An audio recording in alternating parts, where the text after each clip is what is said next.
everyone used to drink beer. It didn't matter where in the world you were from, what culture you were from, you had some kind of grain fermented alcohol beverage that would qualify as beer. Sometimes it's made of rice, sometimes it's made of corn, sometimes it's made of barley. It's all grain. It all comes down to essentially making beer at the end.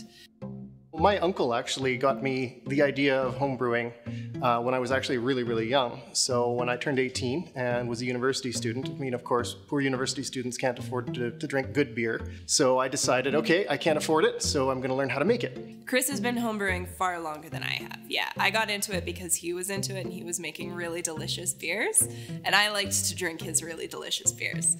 And then one day we eventually just said, you know, oh, this is really good, you should sell this. And he goes, oh, whatever, bring me a business plan. So I brought him a business plan, and now we own a brewery together. It's always kind of been part of our business plan to be a very central point in the community, just like breweries were back in the day. So we do a lot of festivals and markets, and we have live music, we have a tasting room, we educate on beer, we do lots of different stuff with the community, which is tons and tons of fun. Yeah, so I'm a history buff. I've been on the board of directors for both the Galt Museum and Archives and the Lethbridge Historical Society. So we actually started brewing here in the 1880s, down in the river bottom with Knowles Brewery and a couple of others. And then right up to 1901, when the Lethbridge Brewery, founded by Fritzik, was started. At the time it was called the Alberta Brewery. That brewery operated from 1901 to basically 1989, so almost 100 years. Between 1990 and when we opened in 2015, no brewing history for Lethbridge. There was a kind of a blank space of years there. But we're an agricultural center. We have all of the ingredients for beer right at our doorstep. So our barley is grown locally. Our water comes out of the river.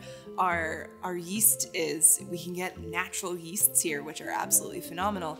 We also have the ability to grow hops here. So all of the ingredients can come together in this one beautiful little space. We came into the industry at a time when there wasn't a lot of expertise in it, so we had to build a lot of our brewery from the ground up. A lot of the stuff that we do is completely non-standard, and the advantage, of course, is that we can tweak things to a very fine level that you couldn't do with a push-button system.